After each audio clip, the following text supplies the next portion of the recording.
Welcome back to Worldwide Exchange. Here in the U.S., investors get fresh data on the housing market today and a first real glance at how the spring selling season is shaping up. Now, March existing home sales are out at 10 a.m. Eastern Time, forecast to rise 0.4% to an annual rate of 4.61 million. Joining us now from Phoenix is Tanya Marchiol, president of Team Investments. Tanya, I want to get your take on the numbers before we get them this morning. You do see a little bit of an uptick here, and this is an encouraging sign, correct? It is. Anything in the housing market that is encouraging is good. And yes, I do expect these numbers to be up a little bit. Investors are diving headfirst into these markets.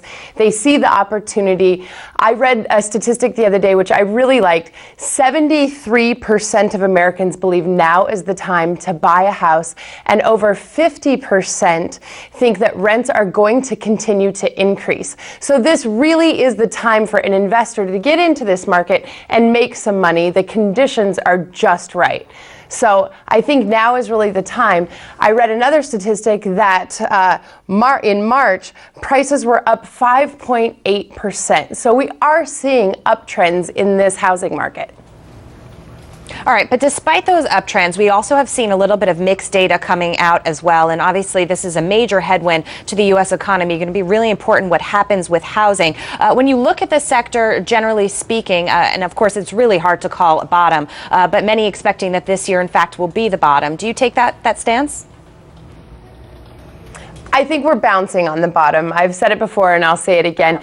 I do think that we'll see another wave of foreclosures and short sales. What I think will even that out is that we have so many investors in this market coming in that the demand is greater. So I don't think we'll see a dip in prices. What I do think is we'll see more homes being sold, which is a great thing.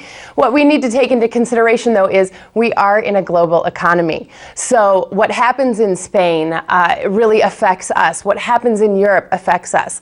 Australian buyers are coming in. Chinese buyers are coming in.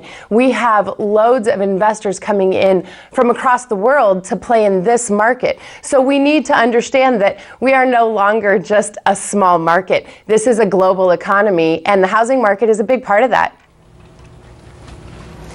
Tanya, this is Ellen in New York, and I wanted to ask you a quick question.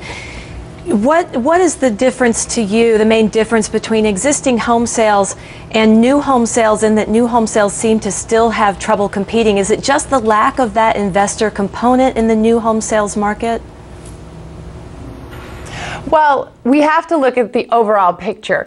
Builders were really hurt because they were not land banking. They have numbers that they have to meet for their investors, and they really couldn't land bank with that money. So they don't truly have the land to build the product that they were once building. The other thing that we have to look at is we have so many homes on the market. We need to rid ourselves of this inventory first. But I did read a statistic that new home sales are projected to be up to 324,000, which they were at 303,000 last year. So new home sales will rise a little bit if these numbers are correct, but it won't be to the levels that we've seen in the past. So I think that will be a trend that we will see in maybe 2013 and 14, where builders are starting to be able to get that land again and build and get permits, but permits are very stagnant. And the product that the builders do have, at least here in Arizona, is really moving quickly because people want these houses. People want this product. They see the opportunity. It's a nicer product than it's been in the past because the older homes have been fixed up and are being resold.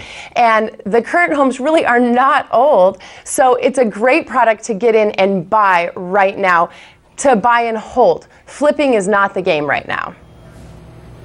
All right. Thank you so much to Tanya Marchiol out of Phoenix, president of Team Investments. Of course, a lot to watch out for when it comes to the housing sector. Meantime, coming up on the show, Bank of America and Morgan Stanley results both due before the bell today. And our next guest says he's overweight the financials. We're going to find out why coming up next.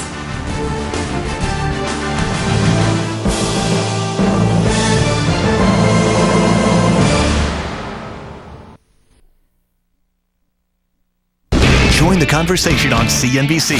Like us on Facebook and follow us on Twitter. Wherever you are, get breaking news alerts and headlines that matter to you.